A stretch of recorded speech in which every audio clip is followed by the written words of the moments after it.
Hey guys, spring football is only 7 days away, and we're going to talk about why this is an incredibly important spring. Big things to watch for, and then we're going to wrap it up with some basketball talk. Uh, this is episode 20 of the Top Button Podcast. I'm your host, Charlie Five. Let's button up and get ready to go and have some fun. But before we do, we got to give a shout out to our boy Ford Stokes with Active Wealth Management. Guys, reach out to Ford, activewealth.com, huge Auburn fan. And not only could you gain a friend, you're going to learn a lot of things too. Like there could be investment products that you just don't even know about that you could learn by just having a short conversation with Ford that could really help that honestly may fit you better than what you're doing right now.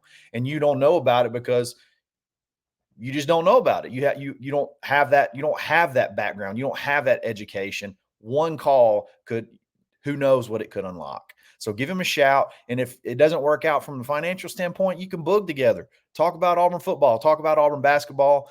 He's a huge fan and he is ready and here to help. So give him a shout. Ford Stokes with Active Wealth Management, activewealth.com. Free book at annuity360.net as well. So check them out. All right, guys, you can use hyperbole, and maybe I'm guilty of doing this a lot. It's the greatest hire ever. It's the greatest recruit ever, greatest off the field coach ever. I get it. This is a very, very important spring for Hugh Freeze. I'm not going to say it's the most important spring ever in the history of Auburn football. I'm not going to do that, but it is a very, very important spring. And unfortunately, it's because rightly or wrongly, I understand why it may be viewed this way. The last year's product probably left, not probably, left a bad taste in a lot of Auburn fans' mouths, and maybe honestly even maybe have shaken the confidence of a few. I get it. You hire Hugh Freeze, who's an offensive, supposed to be an offensive genius, which I still believe he is, one of the best play callers in the country. You bring in a 2-year starting quarterback that's thrown for over 3,000 yards in a season, and you put a product that was pretty abysmal, more so than not. Blame it on whatever you want to blame it on. The roster, the organization of the offensive staff, the play calling responsibilities, Hugh having to spend more time recruiting, whatever. It doesn't matter. On all those things obviously contributed, but it was not a great product. Defensively, I feel like at times you put out a really good product, but then you had possibly some personality conflicts. So you go out and you make a change there too. So that's also going to put them under the microscope on a defensive perspective. So probably you had maybe a 2-year plan of, hey, let's just get by. Let's try to win 7 games one year, 8 or 9 the next year. And then I'll have had the staff to kind of control that while I recruit and build this roster and rebuild this team. And now after last year's product, you sort of have to sort of readjust, recalibrate the machine, so to speak, because you can't do that again. You can't do that again. And as much as you love Hugh Freeze, and I am a huge Hugh Freeze supporter, as much as I have faith in him, I understand as well that if that were to happen again, maybe it wouldn't shake my confidence because I've seen the results of how hard he can recruit and how well he can bring in talent. It's going to start shaking the confidence of the fan base, maybe even some of the donors, things like that. So this spring is very, very vital. You've gone out and you've completely retooled your whole staff. And it's not just hiring different coaches. It's like completely rearranging the hierarchy of how the whole thing works. You go from having just an offensive coordinator and his offensive staff to now you have sort of like a 3-headed monster offensive staff from the aspect of having a Ken Austin, Hugh Freeze, and Derek Nix as almost I don't even want to say co-offensive coordinators because Hugh's going to be the play caller, and then you have Derek Nix and Ken Austin as somewhat of a uh, first assistants to the offensive coordinator versus just your offensive coordinator and then all of the coaches. So that aspect to me is like circling the wagons. That shows me that there is a lot of emphasis, a lot of I can't think of the word that I'm trying to go for. There's a lot of importance being put on this upcoming season, and that's sort of like the I guess really shines a light on the importance of this upcoming season. And you build all that through spring. Okay, you build all of that through spring practice, getting to know the personnel, really finding out who fits where, and also sort of reevaluating your team to understand uh, if you may have to go elsewhere, if you may have to reach out in the spring portal to plug pieces in. Also, I mean, I hate to say it, but injuries happen in spring that shakes up things, which may also adjust who you have to go into the spring portal to get to help kind of finish off this team. But springs, I feel like sometimes get overlooked. Maybe the talk is boring because you don't play a real game at the end of it. You just play sort of like a glorified practice in your uniforms. But again, it's important. It's going to be very important, and you can tell by the actions of Hugh Freeze in this offseason that it's going to be very, very important. That it is very, very important because they've got to get some things figured out. They've got to get this offensive piece figured out. And I've talked about it on this show. I've talked about it on other shows. Last year's offense was broken from a number of different perspectives. I feel like they've corrected two of them. I think they've corrected the play calling situation. I think they've upgraded the wide receiver situation. The quarterback room really hasn't changed. I don't know if it's going to change after spring. Again, that could be something also that if things don't work out like you want them to in spring during spring practice, you have to you go see what you can find in the portal to help make that room better as well. If needed, you may not need it. You may not need it, and that's why this spring is so important. So there is a number of things, and I'm going to talk about the things that I'm looking for in spring that I'm very interested to see. That I think we all should kind of you should all keep your eyes out on. So the number one thing, obviously, that I'm looking forward to in this spring is what does this offense look like? How does it really, really change? We got what I feel were glimpses of what an offense that's completely run by Hugh Freeze looks like in a few games last year. Again, I'm not going to always say that the bad games were Philip Montgomery, the good games were Hugh Freeze. I only think honestly there was maybe two or three, maybe three games that I felt very confident that Hugh Freeze was calling plays, and that's the Alabama game, the Georgia game, and maybe the Arkansas or Mississippi State games. I feel like it was probably the first game of that 3-game stretch. I think it was possibly Mississippi State where we had a lot of RPO, we had a lot of throwing the ball down the field, a lot of tempo. And then so you got kind of a glimpse of what that sort of offense will look like. But now you sort of have a whole spring to install and build that one-on-one, that chemistry between Hugh Freeze calling the plays and the quarterback, and things of that nature. So I'm very interested to see like the run versus pass breakdown.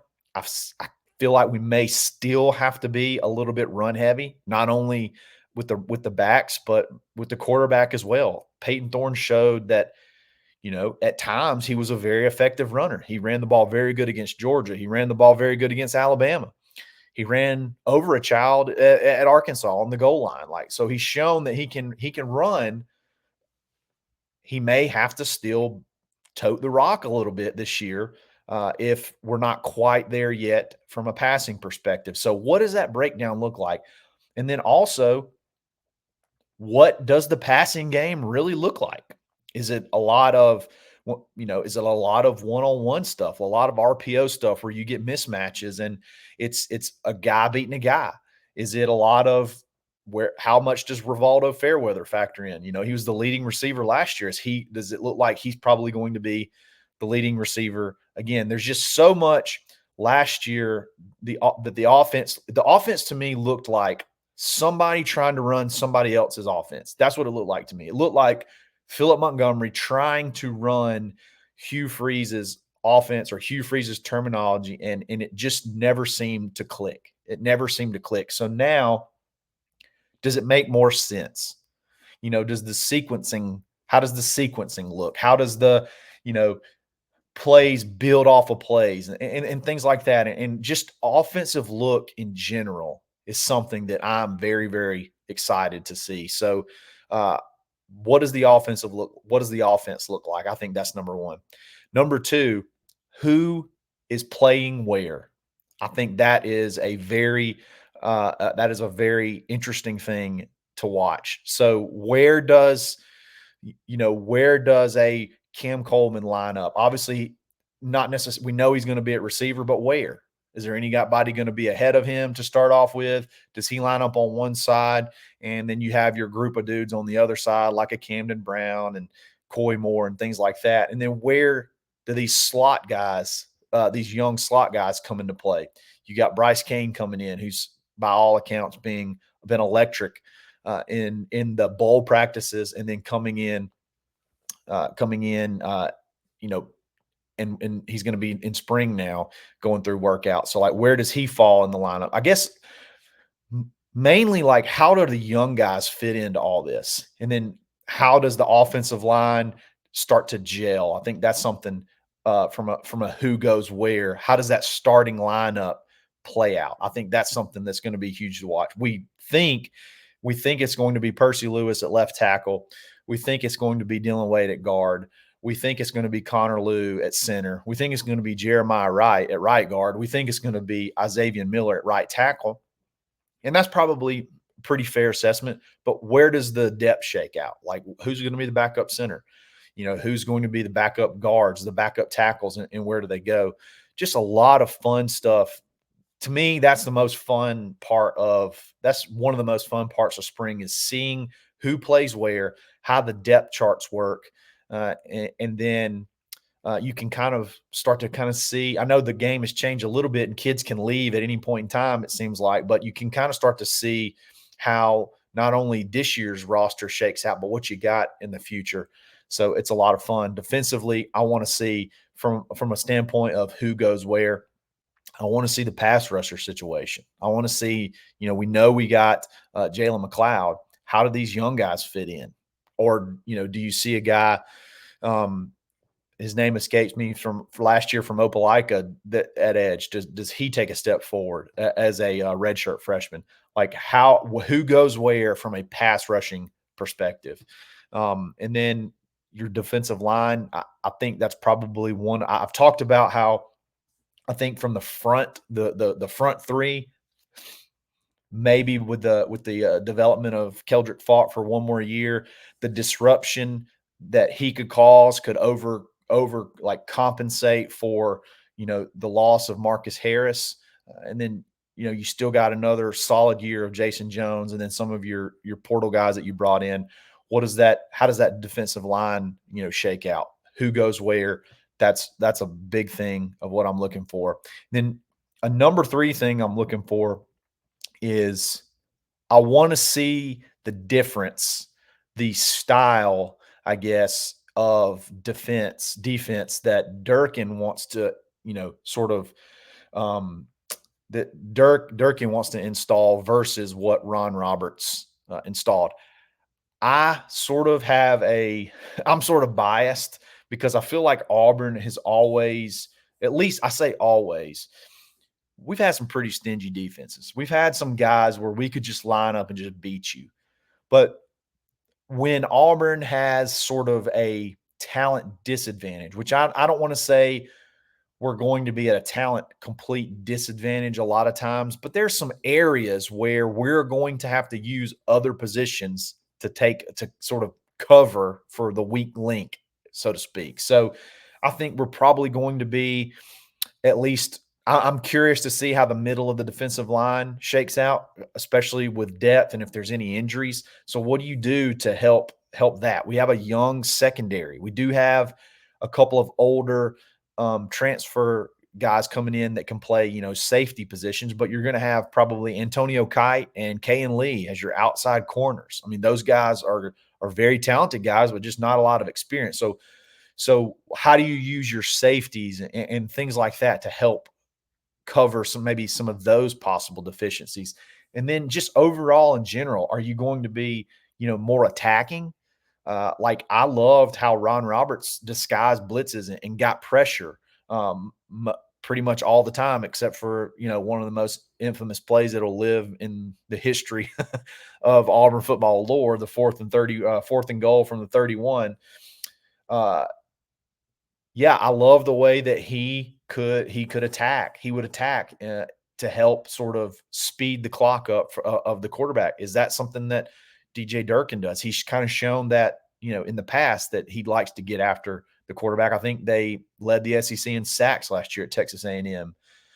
So what does defense look like? What sort of formations, like what sort of packages, what do the personnel look like? What do the alignments look like? Will we run an overfront? I don't know. I still am not 100% sure that exists. I think that could still be a fake thing. I may have a buddy in the works that can come do some chalk talk, and we can kind of break some stuff down like that, and he can go ahead and answer if an overfront is actually a thing too as well, which I'm very interested to see. So DJ Durkin, what does the defense look like? At least from an on the hoof, on the field, what does it look like? The philosophy, everything. I think that's something that's going to be incredible to watch because I don't necessarily think we had a bad defense last year. So are you going to come in, you're going to change a ton, or are you going to come in and sort of have a similar philosophy that was successful last year? Was a lot of the personnel that we had that we didn't really lose a lot of outside of, your outside corners and then, Marcus Harris. But are you going to be able to take the personnel that we have and then how do you attack? How do how does it all play out? I think that's something fun to watch. This is something sort of silly, but it's something that I get interested in a lot of times. I'm very interested in the format of A-Day. I cannot remember the last time where I felt like we had a real game. It just seems like it's always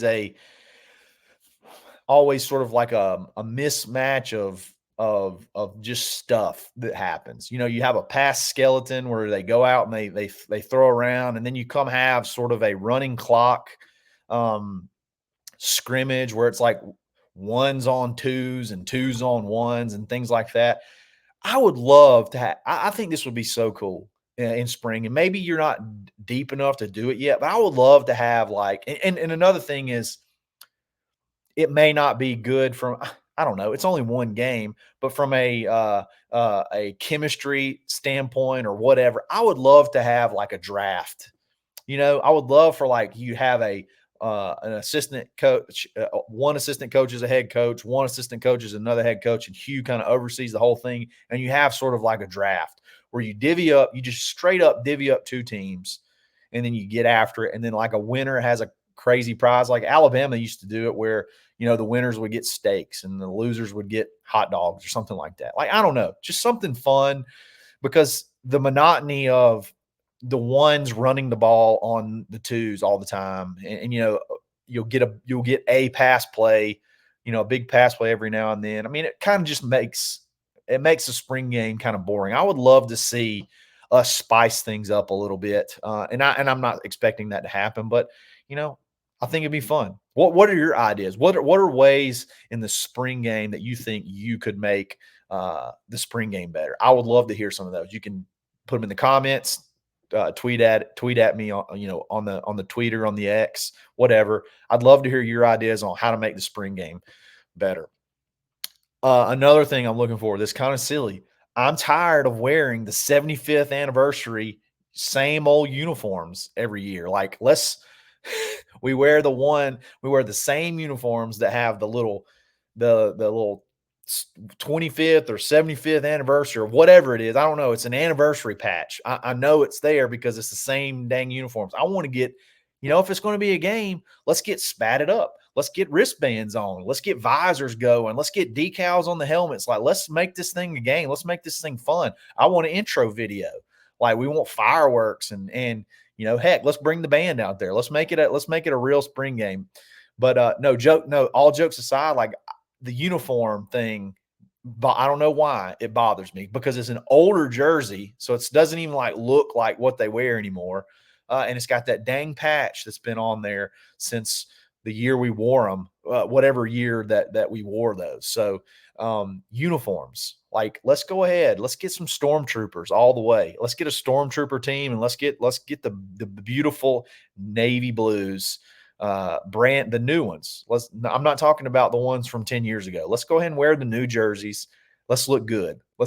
So I know that's kind of silly, but for what, that patch aggravates me. The jerseys don't fit right. They look kind of baggy. Like, I want to look clean. Let's look good when we go out there, because that's what I don't know. That's what makes the spring game fun. So those are the big things that I'm looking for at spring. What's the offensive philosophy? Does it look any different? What's the defensive philosophy? Does it look any different? Where are people going to be? What does the personnel scenarios look like? I'd love to see a fun format. I know you guys would too. Let's kind of break the monotony of the same old, and then let's look clean. Let's go ahead and go all out. Like, let's get dressed up and look good. I don't know. I love our uniforms. I think we have the greatest uniforms in the country, maybe in the world, of all uniforms. I just love our uniforms. So let's get dressed up. Let's get spatted up. Let's get our ankles taped. Let's get our wristbands, our sleeves like we like them, everything ready to go. And then let's pack it out and have fun. I can't wait. 7 days away. We get to talk about tackle football, practice, talk, and all things of that nature. I cannot wait. Another thing I can't wait for is for my package from plainscoffee.com to get here. Use coupon code BUTTON for 10% off of every single order you make. They have the different roasts. They have a different roast for everybody. Okay. If you like it super dark, they got it. If you don't like it that dark, you like it a little bit lighter, they got that too. You want something in the middle, they got that. You want something from a different country, they got that. And on top of it, it's freshly ground the day before it, or shortly before it ships to you. So it's not sitting on a store counter in a box. It's not sitting on a store counter in one of those jugs. It's going to come in a bag. It's going to smell fantastic. You're going to have to fight the postal service, whoever ships it. You're going to have to pry it away from them because it's going to smell so good in their delivery vehicle. But go ahead, check them out, plainscoffee.com. Use coupon code BUTTON for 10% off. All right, basketball talk. Look, last week was great. There was a huge high with the big win against South Carolina, absolutely curb stomping South Carolina by 40. Look, I get, the home court advantage deal. I understand all that, but beating an SEC team by 40, one that was tied for the lead in the conference, is a big deal. That's a tournament team, and you just stroked them by 40. Huge win. Shot incredibly. Everybody shot really well. And then Kentucky comes to town. You had game day. You had people sleeping on concrete, children sleeping on concrete, and you come and you kind of lay an egg, and then we all collectively sort of held our breath when Jaylin came down, contorted his knee really badly, and then couldn't even put any weight on it. So it had a very, very Anthony McLemore versus South Carolina the year before the Final Four run kind of feel to it. It's like, man, we lost the game. We kind of honestly really got dominated, and we possibly lost one of our best players, one of our most important players. It had a big vibe of that. It was like a double whammy. You lost at home, which hurts because we're prideful in our home streak. 40 43 or 40, somewhere between 42 and 44 in like 2 or 3 over the last however many games. You were undefeated at home, so that hurt right off the bat. You had people what started off as an electric atmosphere, and then they jumped out to an 11-2 run and kind of took the wind out of the crowd. You had people camping out. I mean, it was a huge deal. So you lose in front of them, which is a big knock, and then you lose to Kentucky, who Bruce has dominated at Auburn since he's been here, and then just played really well against Kentucky in general. And you just love to beat Kentucky. You love to beat the quote unquote blue blood teams, and that was one of our opportunities, and we got them at home. This is the time of year though that Kentucky starts to sort of all the young guys, all those 5 stars, those McDonald's All-Americans start to figure out how to play basketball together, and they get tough to beat. So, you have that, and then you had the Jaylin injury, and we were sort of, I mean, it was sort of one of those things that when it happened, it was almost like you couldn't hear anything for the rest of the game. Like it was one of those things, like even if you're cheering after you make a basket, in the back of your mind, it's like, man, Jalen's done. Jalen's done. Well,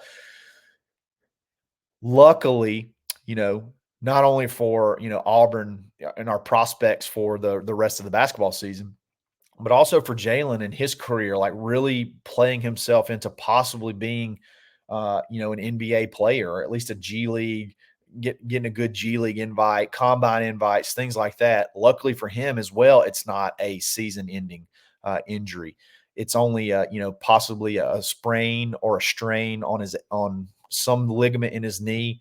It looked awful the way he sort of got banged and then got contorted. By the way, huge swing there, not being a foul, which you saw people on Twitter arguing over, is it or is it not? And then you sort of had some SEC officials and some not SEC officials, but you had some ESPN personalities and heads of officiating and stuff like that starting to tweet out that, hey, this was definitely a foul, and it negated points. And then I think you turn around and that was when we had cut it to somewhere in single digits, and you had a chance to cut it even closer. And then Kentucky goes on a run shortly after that. So that was a big play. And not only that, not only do you not score, but then Jaylin gets hurt. So it was tough, but it looks like he's going to be able to come back in some form or fashion, and hopefully around 2 weeks ish, which would put it a little bit after. Let's see, you have Georgia this coming weekend, which will be 1 week, and then you play Tennessee on Wednesday, and then you play, I believe it's Ole Miss at home. Not Ole Miss at home. It's let's see, we play. Gosh, my calendar is all jacked up. This Saturday, we play obviously Georgia, and then because we're off all week. We play Tennessee on Wednesday, and then we come back home and we play Mississippi State. So that's a big physical game. Maybe that's one that he could possibly be back for. If it were me, I'd be okay if he sat out until senior day. I'd be okay if he sat out until Georgia at home, the last game, regular season game of the season, just to be safe. Just to be safe. If this is only a 2-week deal, like, why risk it? Why risk it? You could possibly go this next 5-game stretch. I mean, you could possibly go 3-2 or 4-1 without him. I think so. I mean, you got 1 week to prepare for Georgia, who's not, they're a scrappy team, but they're not just world beaters. Even at home, they're not, like, they've lost some games at home. So it's big. 1 week to prepare for. I think you could probably beat them without Jaylin. You got Tennessee, which who knows? I say go into Tennessee and just rain threes on them. Pick 3 or 4 guys, your 3 or 4 best shooters, and just start raining threes on them and see what happens. And then you come back and you got Mississippi State at home, which is going to be a physical game. So, like, do you want to really put him in there that soon to start banging around and possibly re-injure it too soon? You got Missouri, who, bless their hearts, haven't won literally a single conference game. So that one should be manageable. Go to Missouri. And then you're going to have senior day. You're going to have the last home game I think that would probably be a good time to maybe bring him back, because all that really matters is the tournament run. If you can finish the season 3-2, that puts you at that should put you at somewhere around like 13-5 or 12-6. That's probably going to be around your fifth seed in the SEC tournament, which is fine. You're going to get a bye. You're going to get a good matchup. You get to get if you're the fifth seed, you should get a matchup against the worst one seed. So you it's not the end of the world. Maybe you make a run in the tournament, be somewhere between a 4 and a 6 seed in the NCAA tournament, and then let's see what happens. Let's see what happens. Tournament time is fun. Jaylin's not done for the year, and let's see how Bruce adjusts. Maybe this gives a couple of opportunities for some guys to get more looks. We talk about shooting, okay? We talk about shooting and we struggle shooting. We have some guys that are shooting, especially from three, at an incredibly high rate.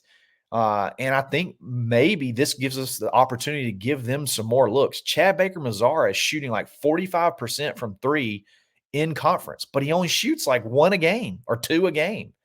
Like, let's get Chad some more looks from three. Denver shot 7 threes against Kentucky and made 3 of them. And honestly, he was 3 of 4 up until things got out of hand. And then we started jacking up some shit. We jacked up 3 threes at the end, I believe, that he missed. But Denver needs more looks. Like, Denver's shooting close to 40% in conference, not just overall, in conference from three. Maybe this offers him some more chances to get looks. Janai is shooting close to 50% from three, which is hilarious. Maybe that gives him a chance to get more of his, 2 or 3 looks a game. Trey is shooting well above 30% from three in conference play. So, like, we got some guys that are shooting at a very efficient rate, especially from deep. And maybe with Jaylin being out, not to say that Jaylin was causing any issues, because Jaylin has been absolutely incredible, in conference play as well, shooting over 40% from three and just, all around being a really good player. But maybe when you take him out of the game, it forces you to have to call plays and run things a little bit different, run it through different people. And it may open up, another avenue that we didn't necessarily know we had. So I'll be very interested to see how we play Saturday. I love I love this new off week deal. And maybe it's not new. Maybe I've just never noticed it before.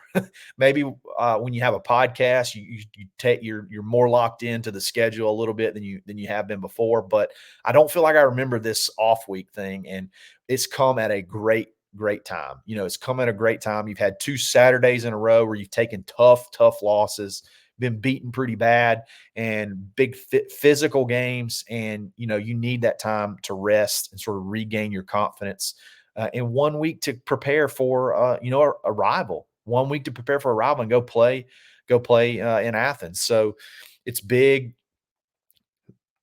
I think that game could be really big for just momentum to finish out the season, especially with, like I said, with Jaylin missing it. So, again, I love the buildup of the team. I love the makeup of the team. We do have some lulls. Everybody has lulls at this point in time. Everybody has some off nights. Typically, ours don't happen on the road. We play really well at home. We play really well at neutral sites. So I think this team, if Jaylin's healthy for tournament time, this team is kind of built for the tournament. We play just up until this past game, we were top 10 in like both categories in KenPom, offense and defense, as far as efficiency goes. And like, those teams always make runs in the tournament. We dropped pretty significantly after the Kentucky game, but if I just say that to say that when Jaylin's in the game, we play really, really good defense and we play really efficient offense, and that is built to make runs in tournaments. So let's just keep hoping that Jaylin can come back and at least be, if he could just give us 60 to 75% of what he's been prior, it will be a huge blessing. So let's see what happens. We're going to be back Thursday to talk about anything that's happened over the next couple of days. The dead period is March is creeping in. When spring's creeping in, March is also creeping in, and that means that dead period's over. Visits start happening, and that means also commits should start popping. And we'll talk about hopefully some names to watch out for. That maybe could go ahead and pull the trigger in March. I think we could have a fun March. So let's see what happens. Guys, thanks for listening. Sorry about the late start. Had a little bit of a long night last night, but we got it done. We're getting the show out. So appreciate you guys listening, and we will catch you again on Thursday. This has been episode 20 of the Top Button Podcast. I really appreciate it. Check me out on Twitter, _Charlie_5. Or you can find me daily in the Locked On Auburn Discord. I'll put the link in the bio as well. So subscribe, and let's keep having some fun. Again, appreciate it, guys. Have a great day. War Eagle.